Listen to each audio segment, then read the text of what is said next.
Hello, everybody, and welcome to Diary of a Female Sports Agent. Thank you so much for coming over to the channel to look at the videos, the content that we're posting, and will be posting. Thank you for coming over to the channel and watching our videos and our content. We truly, truly, truly appreciate. Thank you for coming over to the channel. I truly appreciate it.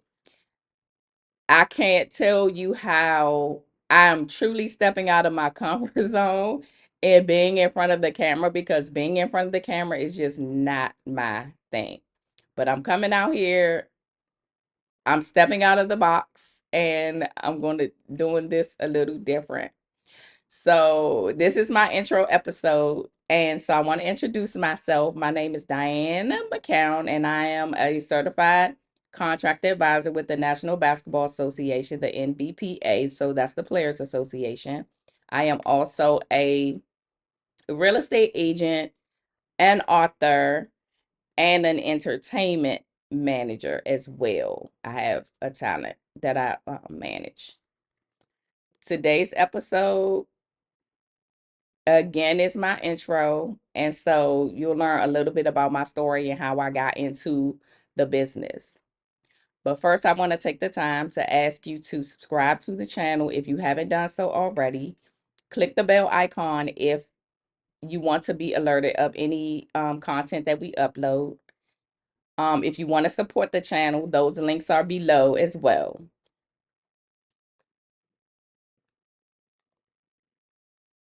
Just a little housekeeping. I just ask everyone to keep it respectful, and we can agree to disagree on things. We don't have to always agree on everything, but I just ask you to keep it respectful with each other in the comments. All right.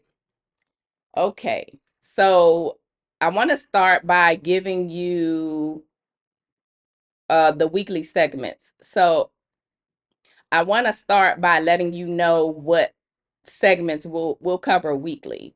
And the first segment is This Week in the Diary. So this week in the diary will cover like some current events that are going on in sports, entertainment. It could be anything that happens. It could be something that happened personally for me in the business. And I'm gonna talk about it, and you can leave your comments about the situation as well. And the second segment will be signed, unsigned, underrated, overrated. So we'll talk about different situations where I think that a player is underrated, overrated, who should be signed, and one who's signed and who shouldn't be. Right. So we'll talk about that. I'm not here to bring anybody down. This is all my opinion. All my opinion. Okay.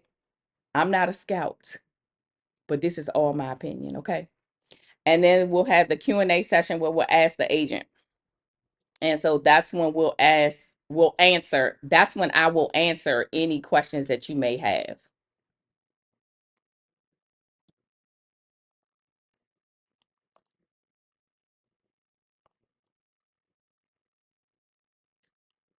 So let me share with you how I got into this business. So one day I was just sitting there and I was trying to figure out, okay, I got this advanced degree now. What am I going to do with it? Um, this is not my first career. It's not even my second career. And sometimes in life we kind of hesitate to start new things when we get older, and we get kind of settled and complacent in what we're doing, and we don't really want to transition to that new thing. But this is where this is where I was at that time, and I knew I wanted to do it. I didn't know how to do it or even if I could do it. And so one day I called a friend of mine that went to high school with me because I had started looking into the bit. I was having a conversation with someone, and they asked me like, hey, have you ever thought about being a sports agent because you like sports so much? Like, you the only girl I know who can watch football or watch basketball and know the rules and know what's going on. And I'm like, well, I never really thought about it, but since you mentioned it, I started looking into it. And so I reached out to a friend of mine who went to high school with me. And when I reached out to him, he put me in touch with someone that he knew who was an agent for the NBPA. And um, he asked the person, would they be willing to talk to me to answer some questions or whatever. And so the agent said, okay, yeah, I'll talk to her. And so we spot like he just became my mentor through the process. And then I decided, okay, I'm gonna go ahead and apply and take this exam, which was a big step for me because I had taken national exams before with real estate. DC, Maryland, and Virginia, you it's an exam for it. And so I had taken national exams before, but I just knew that like this CBA is 700 pages. Like this is a lot of information for me to retain. Like how can they test you on 700 pages? So it was a little intimidating at first. And as I got into studying for the exam, after I was accepted to take the exam, I did the application. After I was accepted to take the exam, I started studying the CBA.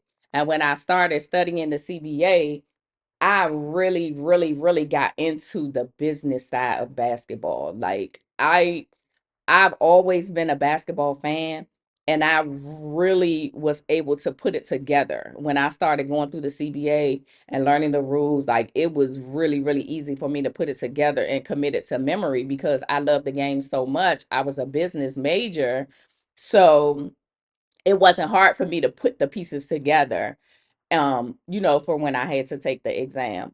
And so it was kind of an easy journey to the exam.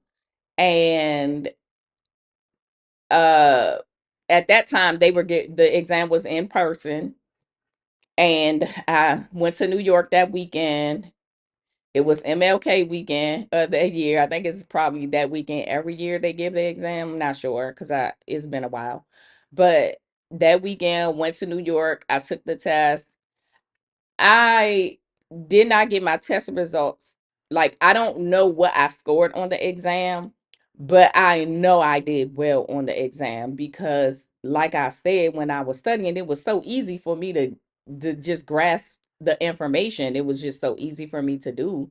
So I know I did well on that exam and ended up getting, licensed as a player agent for the NBA. And then I started looking for jobs in the industry. And I had been in my career for a while. And so this was kind of scary to me to get into this new industry that I didn't really, I was really new to. And I didn't really know a whole lot of people in it. And it was just new. It was really new and it was really challenging. And I knew it was a male dominated industry. So I tried to get jobs with different agencies, um, all that stuff, and nothing ever really truly panned out. And I was having a conversation with a friend of mine, and they basically said, well, start your own. And I'm like, what? Like, I'm not going to do that. And they were like, why not? And I'm like, yeah. Let me think about that. So I thought about it for a while. And as time went on, I stayed in my the career that I was in. I stayed in it. And then, as time went on, I decided, okay, well, I am gonna go ahead and start my own agency and see what happens. And so I started an agency and then I just flatlined, like I did not do anything with it at all. And it was some years.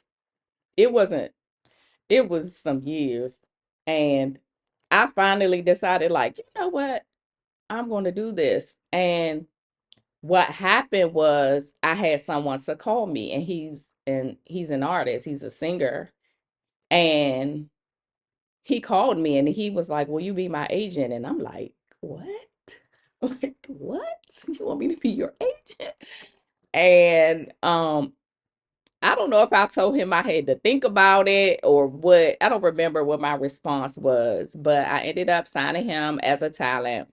And so I started managing his contracts and, making his schedule and all of that kind of stuff. So I'm still doing that now with him. But I really, really, really wanted to do sports. Like I really wanted to do sports, and basketball specifically is just, my thing. And so I just really, really wanted to do basketball. And so that's kind of where I am at this juncture. So when I decided that, okay, this is what I'm going to do, then I just opened my own agency and said, yeah, this is how I'm going to go from here. So my agency is Rebirth Elite Talent and Entertainment Management. No, Rebirth Elite. So my company is Rebirth Elite Talent Management. And so yeah, I have my own agency, and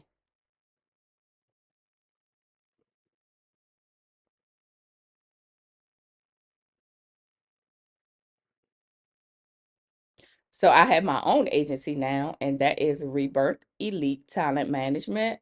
And no, it happened like that because nobody really told me if you didn't have an in this industry, you weren't going to get in unless you did your own thing. I think a lot of people do that. There are other stories where people, have done things other than their own thing and, were able to be successful in this business, and kudos to them. It just didn't happen that way for me. And so I had to make a decision like, okay, you spent all this money to get that certification, you just going to what? Sit on it and what? Do nothing. And so I had to make a decision. And even though it's later on in life, I still had to make the decision. Are you going to do this, or are you just going to waste this money? And so I encourage anyone who's out there who is thinking about restarting it with a new career. You may want to start a business. You may want to do something different than what you're doing. I encourage you to do it. Just do it. Just do it.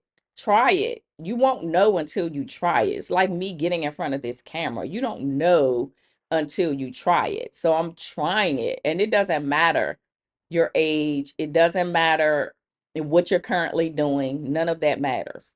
If it's something that you want to do, you should try it. You should really, really, really try it. All right.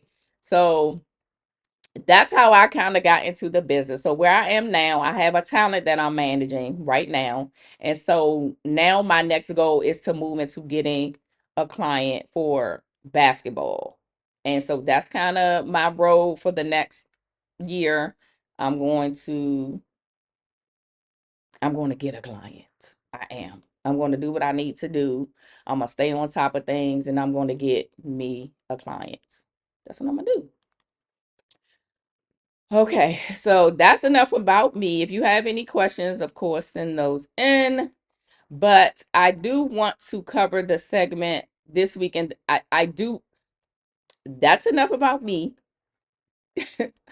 But what I wanted to do the segment this week in the diary. I want to do that today because there's some things that happened this week or over the last couple of weeks that are kind of interesting to me.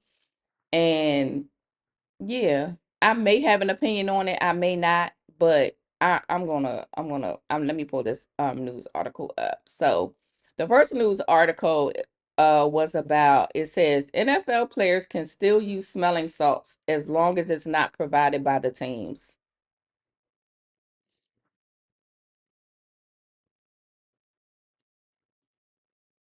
Who's supposed to bring the smelling salts to the field? Who's supposed to do that?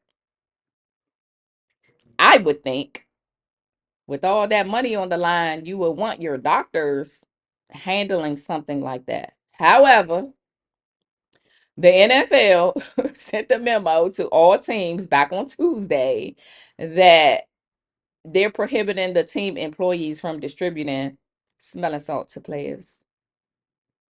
So now you could just random, I guess, bring your own smelling salts to work and use them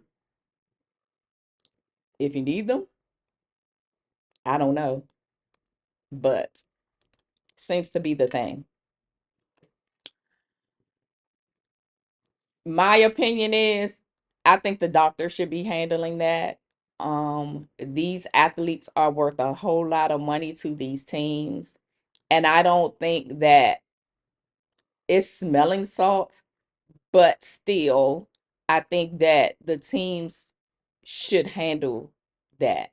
The team doctors, trainers, whomever should handle that. And it needs to be a brand that can be trusted.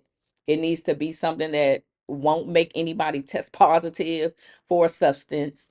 Like they need to own that. I don't understand. I don't understand this the reasoning. I don't understand this. I just don't understand this. That's just my opinion on that. It's the NFL. They can do what they want. Their players, they can do what they want. I just think the doctors should be handling that. Doctors and trainers. Yeah. Okay. I don't even want to read this next clip. However, I think it's necessary to address it because it's so damn disrespectful. So, another sex toy thrown onto the WNBA court.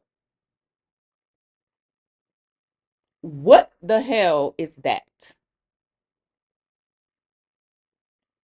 This is so nasty and so damn disrespectful to these players. Not because it's a sex toy, but it's like it's demeaning to a woman to do that. You could hurt someone. You could potentially end a career doing silly stuff. Where do y'all fans come from? Because we didn't do that kind of stuff. I'm just trying to figure out where y'all come from. Where you come from?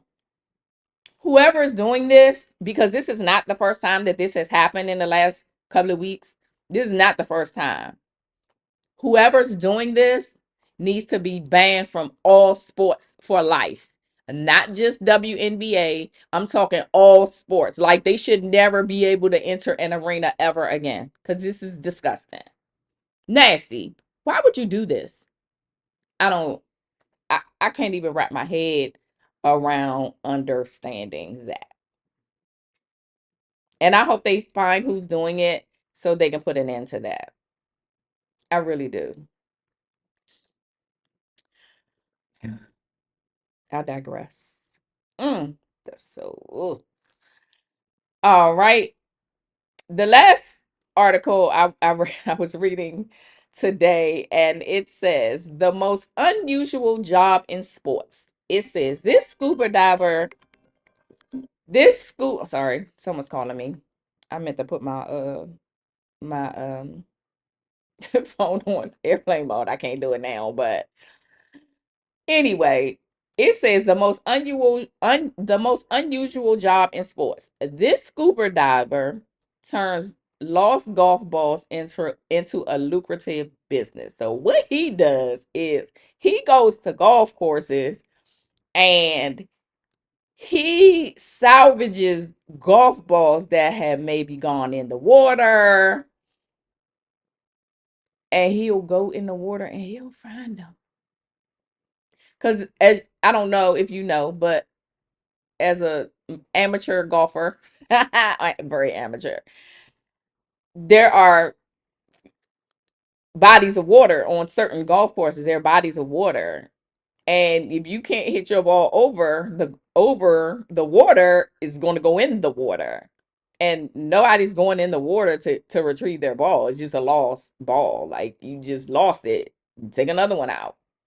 But this guy goes and he finds them.